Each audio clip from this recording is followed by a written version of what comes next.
On a warm June evening in 1943, a train pulled into Railroad Street Station in Mexia, Texas. Aboard were 1,850 German soldiers from Rommel's legendary Afrika Korps. As prisoner, Unoffizier Vera Burkhardt gazed out the window.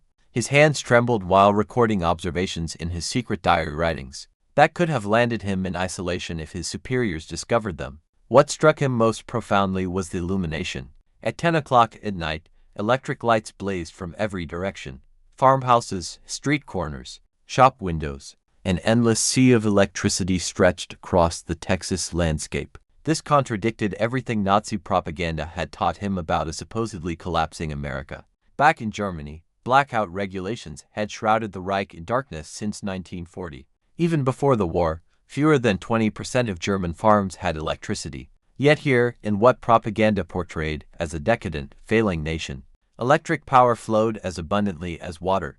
These veterans descended not from cattle cars or freight wagons, but from comfortable Pullman coaches equipped with dining services and sleeping berths. The entire town had gathered to witness this moment, unaware that it would trigger one of the most profound psychological transformations in modern warfare. The mathematics of Allied victory were being written not in battle plans, but in production statistics that would soon shatter every assumption. These soldiers carried about their enemies, their homeland, and their cause. The story began weeks earlier on May 13, 1943, in Tunisia. General Jurgen von Arnim, Rommel's successor, surrendered alongside roughly 250,000 German and Italian troops. These were the Wehrmacht's most experienced desert warriors, men who had nearly driven the British from Egypt and earned even Montgomery's grudging respect. Among the captured was Feldman Friedrich Radke, holder of the Iron Cross First Class, veteran of the French campaign, twice wounded in North Africa. His diary, discovered decades later in the National Archives,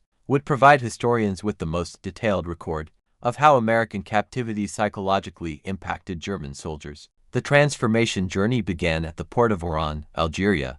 Even there, American organizational efficiency exceeded anything the Wehrmacht had achieved at its peak. Thousands of prisoners were processed daily with remarkable precision, identity documentation, medical examinations, inoculations. Geneva Convention rights explained in fluent German by specially trained American officers. The first shock came with the food. Oberleutnant Hans Müller, captured with the 21st Panzer Division, later wrote to his mother, in the holding area at Oran, while awaiting transport ships, "The Americans fed us better than we'd eaten during 6 months of desert combat. Real bread, genuine coffee, meat twice daily.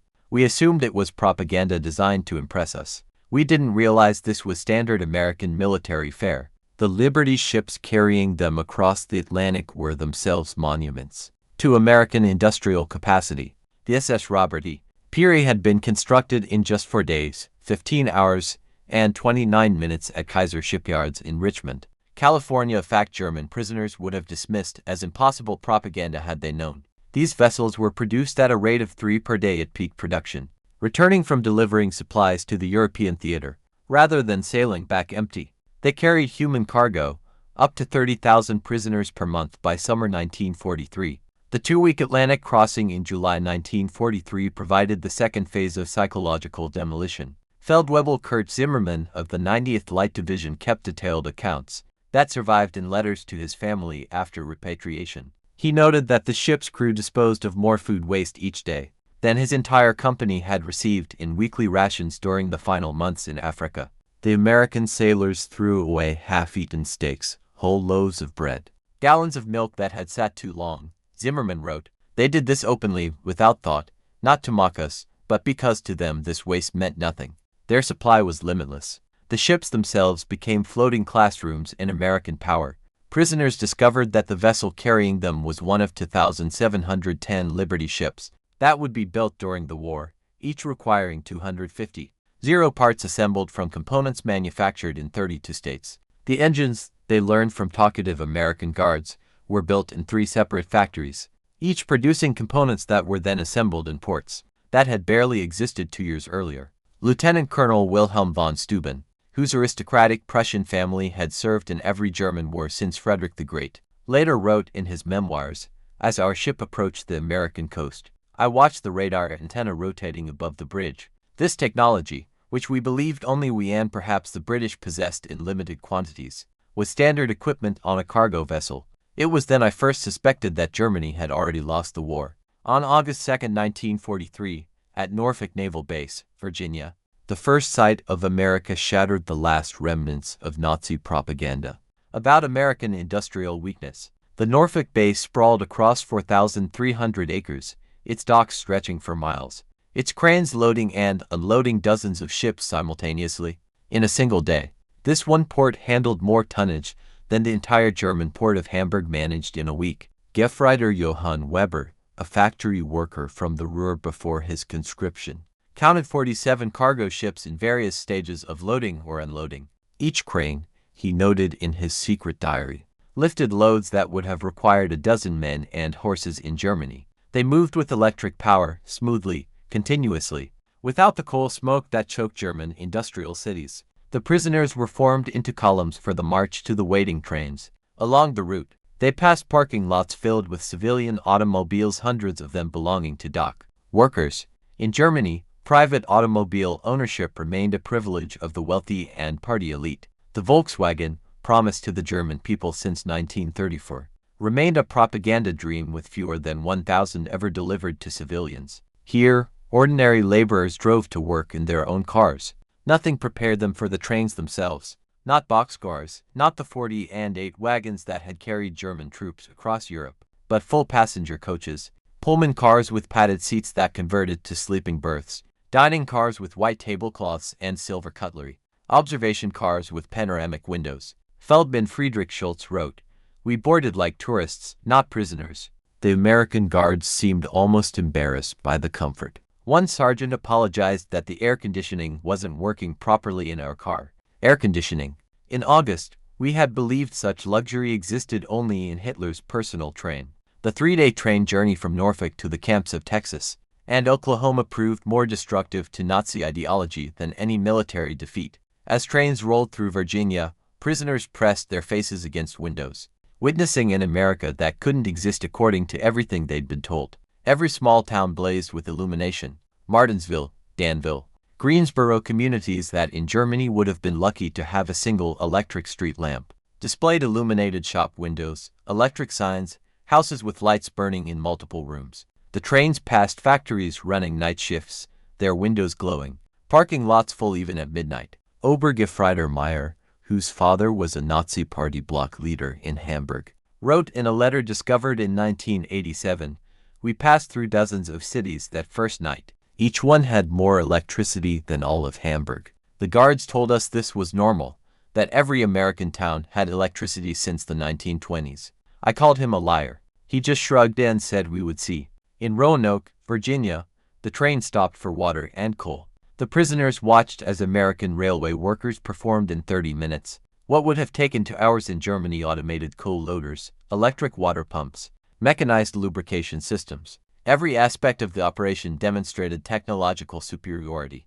More disturbing still was the casual wealth of the workers themselves. They wore leather boots that would have cost a German laborer 2 months' wages. They drank Coca-Cola from glass bottles and threw the empties into bins without thought. They smoked cigarettes continuously, stubbing them out half-finished. Feldwebel Heinrich Müller, an electrical engineer from Siemens before the war, calculated that the single railway yard they stopped in used more electricity in 1 hour than his entire district in Berlin used in a day. "The waste was magnificent," he wrote. "They left lights burning in empty buildings. Electric fans ran in vacant rooms. It was the carelessness of infinite resource." As trains crossed into Tennessee and Kentucky, prisoners encountered American industrial power in full display. Through windows, they watched endless factories, each one larger than anything most had seen in Germany. The Alcoa aluminum plant in Tennessee stretched for 3 miles along the river. Its electric furnaces consuming 175,000 kilowatts of power, more than the entire city of Munich. Near Louisville, trains slowed as they passed the Rubberton complex, where synthetic rubber plants had sprung from empty fields in just 18 months. For massive facilities, each employing thousands of workers, producing 800,000 tons of synthetic rubber annually. Germany, despite inventing the process, had never managed more than 120,000 tons in its best year. Oberleutnant Erich Hoffmann, a chemist from Igfarben, understood the implications immediately. In a post-war interview, he recalled, "I knew those plants. I could see the distillation columns, the catalytic crackers. Each facility was more advanced than anything we had built, and there were 4 of them just in this one location. They told us there were dozens more across the country. The trains passed Ford's Willow Run plant outside Detroit, visible from miles away. This single factory, built in just 9 months, produced a B-24 Liberator bomber every 63 minutes. At peak production, 42,000 workers assembled bombers from 1,550. Zero parts manufactured by 1,500 subcontractors. The plant consumed 2.5 million square feet of floor space and used more electricity than the entire German city of Cologne. Hauptmann Werner, a Luftwaffe pilot shot down over Tunisia, pressed his face against the window as they passed. He counted 17 B-24s in various stages of completion visible from the train. We had been told American planes were inferior, hastily built, would fall apart in combat. But I could see the precision of the assembly lines, the quality of construction. These were not inferior aircraft. They were simply built faster than we could imagine possible. The deeper the trains penetrated into America, the more complete became the destruction of Nazi mythology. In St. Louis, they crossed the Mississippi River on the Eads Bridge, while below them, barges carried more grain than the entire German harvest of 1942. Prisoners could see grain elevators stretching along both banks, each one holding enough wheat to feed a German city for months.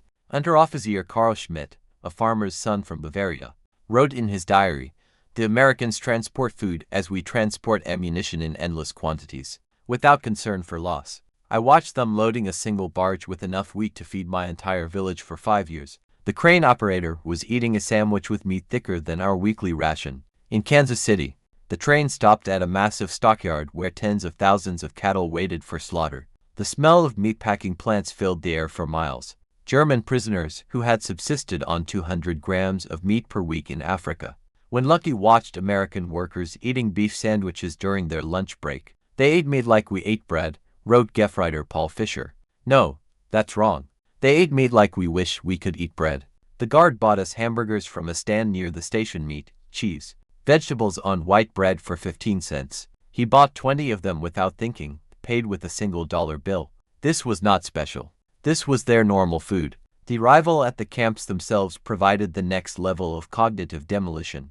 Camp Hearn, Texas, built in just 4 months, housed between 3,000 and 4,800 prisoners in conditions that exceeded what most had known as civilians. Wooden barracks with electric lights, flush toilets, hot showers, and steam heat. Each building constructed with more lumber than entire German villages possessed. The camp hospital astounded the medical personnel among the prisoners. Oberst Dr. Friedrich Bauer, chief surgeon of the 164th Light Division, found himself in a facility better equipped than most German civilian hospitals. X-ray machines, surgical equipment, pharmaceutical supplies that had been unavailable in Germany since 1941, all standard provision. For enemy prisoners, they had penicillin, Dr.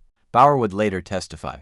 This miracle drug that we had only heard rumors about. They used it freely, even on prisoners with minor infections. German soldiers were dying for want of basic sulfa drugs, and the Americans were giving us their most advanced medicine without hesitation. The camp kitchen became another classroom in American prosperity. Prisoners assigned to cooking duties discovered walk-in refrigerators, electric mixers, automated dishwashers, and gas ranges that could prepare meals for 5,000 men. The daily ration included fresh milk, eggs, meat, vegetables, and white bread, quantities that German civilians hadn't seen since 1939. Feldwebel Otto Krebs, a former hotel chef from Munich, wrote, "Today we threw away more food than my family has seen in 3 years.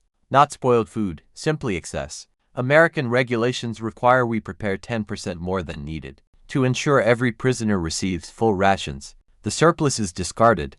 I wept as I threw perfectly good bread into the garbage." By September 1943, the labor shortage in American agriculture led to the employment of prisoners in fields and factories across the country. This decision, driven by necessity, would prove more destructive to Nazi ideology than any propaganda program could have achieved. Groups of prisoners were trucked daily to work sites, traveling through the American heartland without blindfolds or restricted routes. They saw everything: the endless fields of corn and wheat, the factories running 3 shifts, the shops full of goods, the parking lots full of cars, the houses with refrigerators and radios. at a cotton gin outside Houston. Under-officer Herbert Lang watched a single machine process more cotton in 1 hour than his entire village could have handled in a month using traditional methods. The gin was powered by electricity from the Colorado River Authority, part of a rural electrification program that had brought power to 90% of Texas farms by 1943. The farmer who owned the gin was nobody special, Lang recorded. Not aristocracy, not a party member, just a farmer. Yet he had electricity, running water, a truck, a car, and a tractor. His workers, including the Negroes, ate lunch from boxes containing more food than German workers received in a week. And this was normal.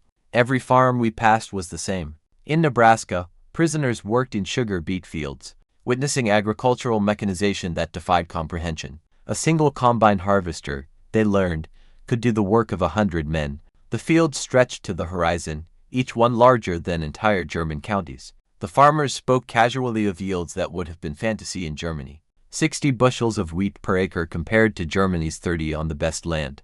Gefreiter Wilhelm Hoffmann, working on a farm outside Scotts Bluff, wrote, "The farmer's son, a boy of 16, drove a tractor worth more than everything my father had earned in his lifetime."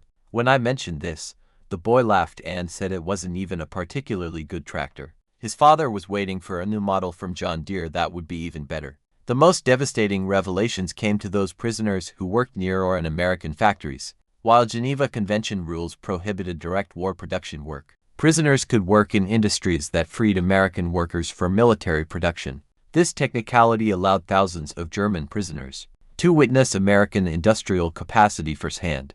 At a Campbell soup factory in New Jersey, prisoners watched production lines that processed more tomatoes in a single day than most German factories handled in a month. The facility operated with a skeleton crew of women and elderly men, as most young workers were in the military. Yet production exceeded peacetime levels. Stabsfeldwebel Ernst Wagner, who had worked in a German food processing plant before the war, documented the experience. Everything was automated. Electric conveyor belts, automatic filling machines, steam cookers that processed hundreds of cans simultaneously. One elderly woman monitored controls that managed what would have required 50 workers in Germany. She did this while listening to a radio and drinking coffee.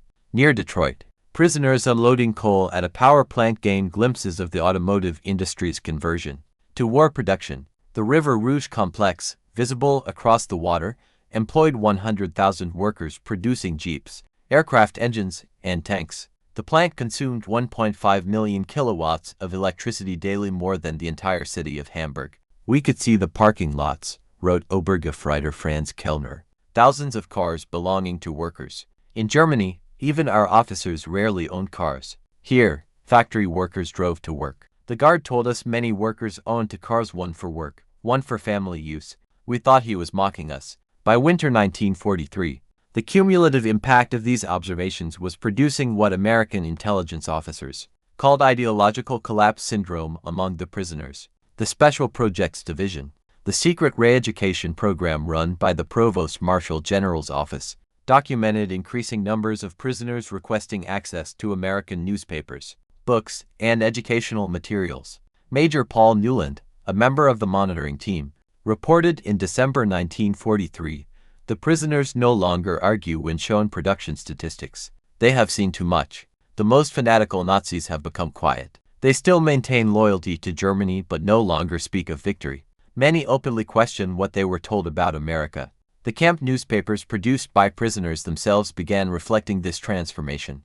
Der Ruff, published at Fort Kearny, Rhode Island, gradually shifted from defiant nationalism to discussions of democracy, economic systems, and post-war reconstruction. The editors, carefully selected anti-Nazi prisoners, found their audience increasingly receptive. Lieutenant Hermann G.T.Z., captured with the 10th Panzer Division, wrote in a letter that passed American censors, "We were told America was a mongrel nation, weak, divided, controlled by Jews, incapable of military prowess. Every day I am here I see the opposite. This is the most organized, unified, and powerful nation on earth. We were told fairy tales by criminals." The most devastating blow to Nazi ideology came from an unexpected source: the treatment of Italian prisoners after Italy's surrender in September 1943.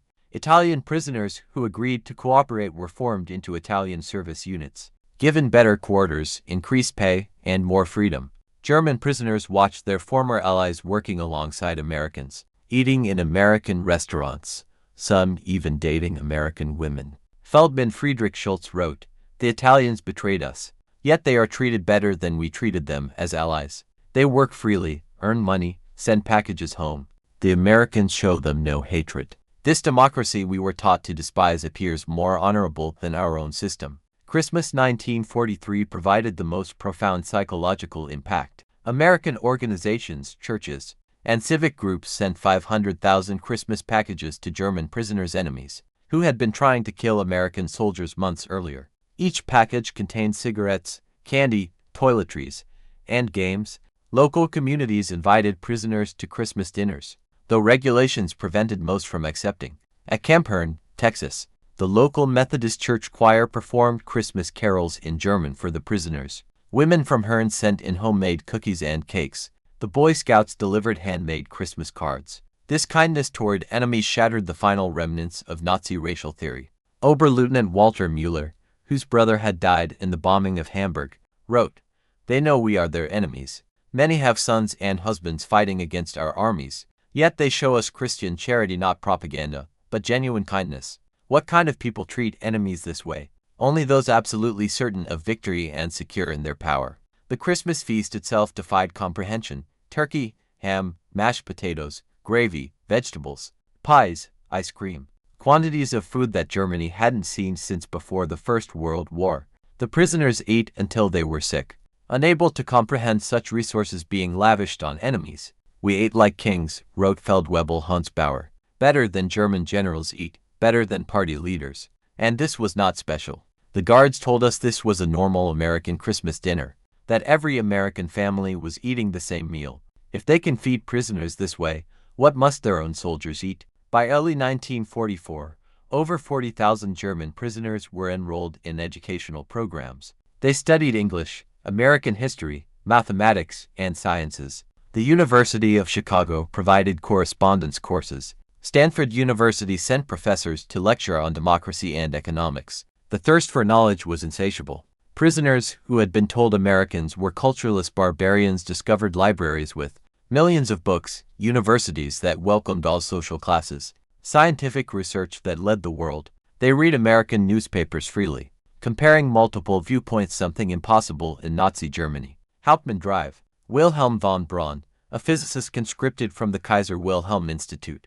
attended lectures on atomic physics at Camp Shelby. He later wrote, "American professors, including Jewish refugees from Germany, taught us without hatred. They spoke of science as universal, belonging to all humanity.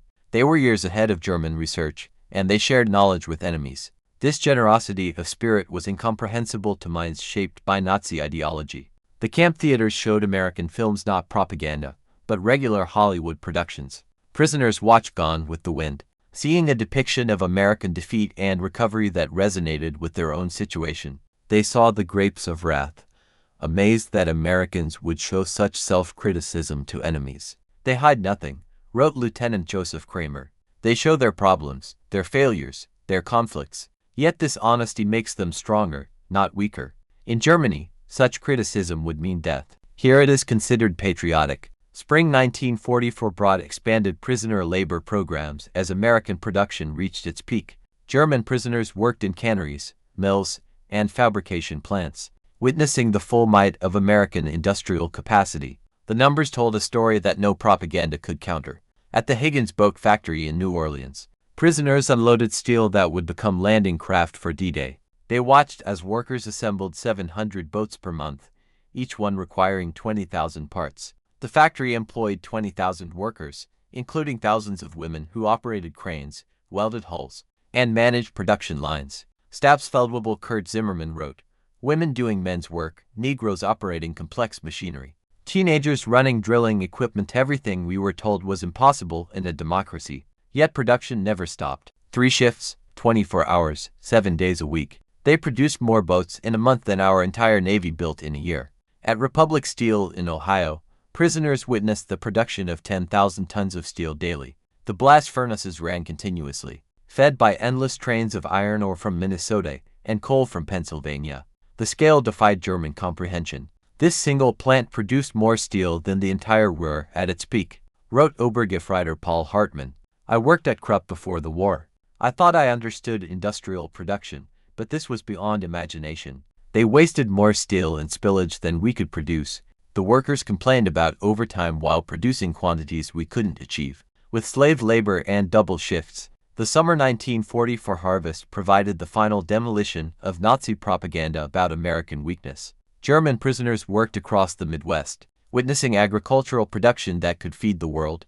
In Kansas, they watched wheat harvests where single farms produced more grain than entire German provinces. Combines moved across fields like ships across an ocean of gold, each one harvesting 100 acres per day. The grain elevators they filled could hold more wheat than Germany imported in an entire year. Unteroffizier Franz Weber, a farmer from East Prussia, wrote, "One American farmer with machinery does the work of 100 German farmers." They showed me aerial photographs of the wheat fields, thousands of square miles of grain. They could lose half their harvest and still have more than all of Europe combined. In California's Central Valley, prisoners picked fruit in orchards that stretched beyond the horizon. They watched as perfectly good fruit was discarded for minor blemishes, fruit that would have been treasured in Germany. Entire crops were sometimes plowed under to maintain prices, a concept that caused psychological breakdown among prisoners from hunger-ravaged Germany. They destroyed food to keep prices stable, wrote Gefreiter Otto Schultz. Mountains of oranges bulldozed into pits because they had too many. We begged to be allowed to send them to Germany, to our families. The guards were sympathetic but explained it was impossible. The waste was strategic proof of unlimited resources. On June 6, 1944, when news of the Normandy invasion reached the camps, German prisoners experienced their final ideological collapse. The scale of the operation: 6,000 ships, 11,000 aircraft, 150,000 men in the first wave demonstrated American organizational capacity beyond Nazi Germany's wildest dreams. Prisoners at Camp Shelby watched newsreels of the invasion within days. They saw the endless streams of ships, the artificial harbors, the supply system that delivered 15,000 tons daily across open beaches. They watched their homeland being crushed by the very nation they had been told was too weak to fight. Oberst Friedrich von Tauben wrote, "We knew then that everything was lost, not just the war, but the entire Nazi project. We had challenged the world's greatest industrial power with fairy tales and racial mythology. We sent horses against their trucks, rifles against their automatic weapons, courage against their unlimited resources." Throughout their captivity, German prisoners experienced something that challenged Nazi ideology more than any material wealth: American humanity. Despite propaganda depicting Americans as weak and sentimental, prisoners discovered a people secure enough in their strength to show mercy. When Gefreiter Hans Miller's son died in the Hamburg bombing, the American camp commander personally delivered the Red Cross message and offered condolences. When Lieutenant Paul Fischer's wife wrote that she was struggling to feed their children, American church groups sent food packages to her in Germany. Enemy civilians in a nation America was actively bombing. They separated the German people from the Nazi regime, wrote Feldman Otto Meyer. They said they were fighting Hitler, not Germans. This distinction, which seemed like propaganda, proved genuine. They prepared us to rebuild Germany after the war, not to destroy it. The medical treatment particularly affected prisoners. German doctors worked alongside American medical staff, learning new techniques, using advanced equipment. Prisoners received operations that would have been available only to the elite in Germany. Mental health treatment, virtually unknown in the Wehrmacht, was provided to traumatized soldiers. Drive. Friedrich Bauer wrote, "They treated attempted suicides with counseling, not punishment. Prisoners with mental breakdowns received therapy, not beatings." This humanity toward enemies revealed a strength we never understood: the confidence of true power. By March 1945, the secret re-education program had produced remarkable results. Over 25,000 prisoners had volunteered for democracy courses. The camp newspapers published articles about constitutional government, free markets, and civil rights. Discussion groups debated Germany's future after the war. The program's success exceeded all expectations. Prisoners who had arrived as fanatical Nazis were writing essays about democratic reconstruction. Officers who had sworn oaths to Hitler were planning how to implement American agricultural methods in post-war Germany. "We became missionaries for democracy," admitted Oberst Hermann Gring, no relation to the Reich Marshal, in a 1975 interview. "Not through coercion or propaganda, but through observation. We saw it work. We saw ordinary people living better than German aristocracy. We wanted that for Germany. The transformation was so complete that American authorities worried about prisoners being too enthusiastic about American ways. Some requested to stay in America after the war. Others married American women they met through prison correspondence programs. Thousands would eventually immigrate to America in the 1950s. April 1945 brought the final revelation.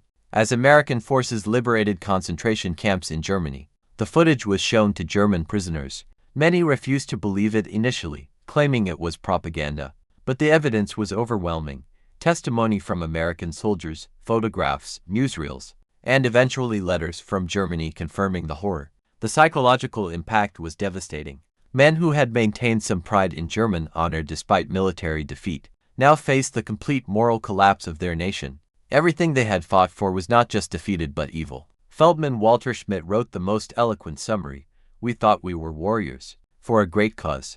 We discovered we were tools of criminals. We believed we were bringing civilization to inferior peoples. We found that we were the barbarians. The Americans we called weak and decadent showed us what civilization actually meant. As the war ended in May 1945, German prisoners faced repatriation with mixed emotions. They had witnessed an America that contradicted everything they had believed. They had eaten better as prisoners than as soldiers. They had been treated with more dignity by enemies than by their own government. The last months of captivity were spent preparing for return to a destroyed Germany. American authorities provided vocational training, agricultural education, and political instruction. Prisoners learned about the Marshall Plan before it was announced, understanding that America would rebuild rather than punish Germany. They prepared us to rebuild our country, wrote Oberst Friedrich von Tauben. They gave us skills, knowledge, hope. They transformed defeated soldiers into future citizens. This generosity from victors was incomprehensible to minds shaped by Nazi vindictiveness. Between 1945 and 1946, 371,683 German prisoners were repatriated from American camps. They returned to a Germany divided, destroyed, and destitute. But they brought with them something precious: knowledge of how a democratic industrial society functioned. The German prisoners who experienced American prosperity became unwitting agents of transformation. In post-war Germany, they had seen industrial efficiency, agricultural productivity, and democratic prosperity. They knew Reconstruction was possible because they had witnessed a society that had achieved it. Many former prisoners rose to prominence in West Germany's Reconstruction. Hans Krall, prisoner at Camp Shelby, became West German ambassador to the United States. Walter Hallstein, who taught classes at Camp Como, became president of the European Commission. Rudiger von Weckmar, held at Camp Herne, served as German permanent representative to the United Nations. Edward Ackermann, prisoner at Fort Robinson, became a leader in German agricultural reform. They brought American methods to German industry, American efficiency to German agriculture, and American democratic ideals to German politics. The economic miracle of the 1950s was built partly on knowledge gained in American prison camps. We learned that prosperity came from freedom, not conquest, Hans Krall wrote in his memoirs. We saw that democracy created wealth, that diversity brought strength, that treating workers well increased production. These lessons, learned as prisoners, shaped the new Germany. Historians have called the German prisoner experience in America one of the most successful re-education programs in history. Without coercion, without propaganda in the traditional sense, American industrial might and democracy converted hardened Nazis into future democratic citizens. The program succeeded because it relied not on words but on observation. Prisoners saw American society functioning at peak efficiency while treating enemies with dignity. They witnessed industrial capacity that made German production look primitive.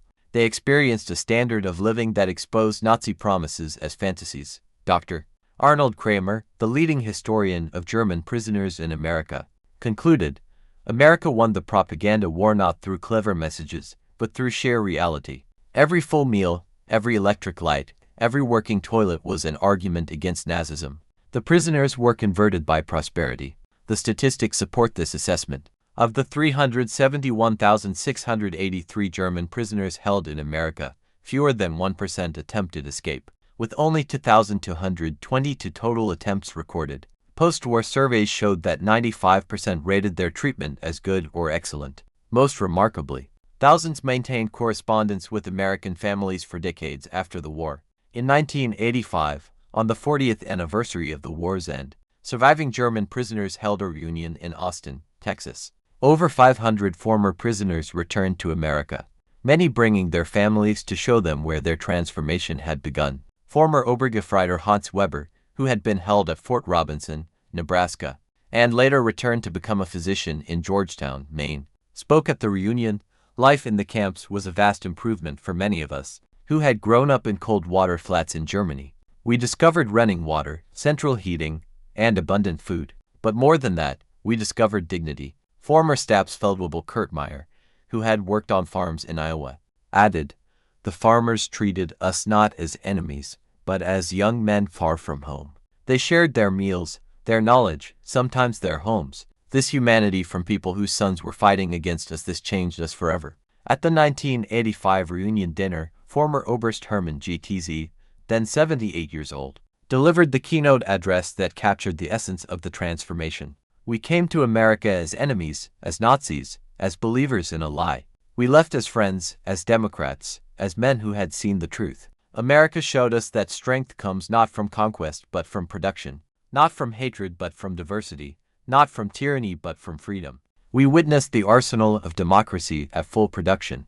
We saw farmers who produced food for the world, workers who built the tools of victory, and citizens who treated enemies with dignity. We learned that America's true weapon was not its bombs or tanks, but its inexhaustible capacity for creation and its unshakable confidence. We returned to Germany with a mission to build a society that could create rather than destroy, that could prosper through peace rather than war. The Germany that rose from the ashes was built on lessons learned in American prison camps. We who came as conquerors left as students. Thank you, America, from your former enemies, now your friends. Thank you for showing us the way."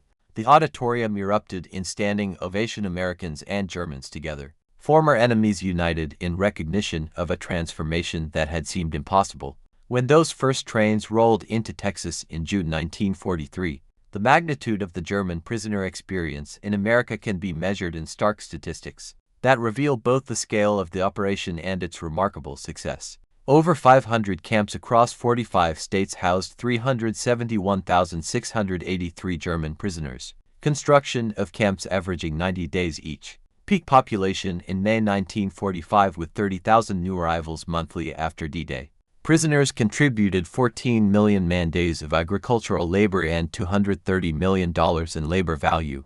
Only 2,222 escape attempts from over 371,000 prisoners. 0 successful permanent escapes. No American civilians harmed by escaped prisoners. Over 40,000 enrolled in educational courses with 135 camp newspapers published. Approximately 5,000 former prisoners immigrated to the United States after the war, and 12,000 maintained correspondence with American families, with average correspondence duration of 31 years. Treatment assessment showed 95% rated treatment as good or excellent. 74% believed captivity positively changed their worldview. 61% expressed interest in learning about democracy, and less than 10% maintained strong Nazi beliefs by 1945. The German prisoners who experienced American industrial might didn't just witness history, they were transformed by it. Their captivity became education, their defeat became enlightenment, and their imprisonment became liberation from the ideological chains of Nazism. In the end, America's greatest victory was not on the battlefield but in the prison camps, where overwhelming evidence of democratic prosperity accomplished what armies could not: the complete transformation of enemy minds. The prisoners had arrived believing in German superiority and American weakness. They left knowing the truth: American industrial might was not just overwhelming, it was incomprehensible to minds shaped by scarcity and tyranny. The trains that had brought them into captivity in 1943 had carried warriors of the Third Reich. The ships that returned them to Germany in 1946 carried architects of democracy. They had seen the future, and it worked. Their story stands as testament to a profound truth: the most powerful weapon in America's arsenal was not military might but the simple, overwhelming evidence of a free society's capacity to create abundance. The German prisoners were stunned by American industrial might, but ultimately they were converted by it. In their transformation lay the seeds of Europe's post-war redemption and the final defeat of the Nazi dream. They returned to Germany not as defeated enemies, but as witnesses to what free societies could achieve. The economic miracle that transformed West Germany in the 1950s was built on foundations laid in American prison camps, where enemy soldiers learned that prosperity came not from conquest but from freedom, not from racial superiority but from human dignity, not from totalitarian control but from democratic cooperation. The German prisoners had arrived in America expecting to find a weak, divided nation on the verge of collapse. Instead, they discovered an industrial colossus of unlimited power and surprising humanity. They had come as prisoners of war but left as witnesses to the arsenal of democracy at its absolute peak. In their odd American abundance lay the psychological seeds of the Atlantic Alliance, the Marshall Plan, and the democratic reconstruction of Germany. They had seen America, and they would never be the same. Their children would grow up in a democratic Germany, allied with the United States, a partnership built on the transformation that began when 1,850 Afrika Korps veterans stepped off a train in Mexia, Texas, and discovered that everything they believed was wrong. The story of German prisoners in America is ultimately a story of redemption through revelation. It proves that sometimes the greatest victories are won not through destruction, but through demonstration, not through propaganda but through prosperity, not through hatred but through humanity. The German soldiers who witnessed American industrial might became the unwitting ambassadors of democracy, carrying back to their homeland the seeds of transformation that would bloom into one of history's most successful reconstructions. Their journey from Nazi warriors to democratic citizens remains one of the most remarkable transformations in modern history, accomplished not through force but through the overwhelming evidence of what free people could achieve when they worked together. In the end, that was America's secret weapon, not just the ability to produce more tanks and planes than any nation in history, but the capacity to transform enemies into friends through the simple power of example. The German prisoners were stunned by America's industrial might, but more importantly, they were changed by it, and in that change lay the foundation for a better world.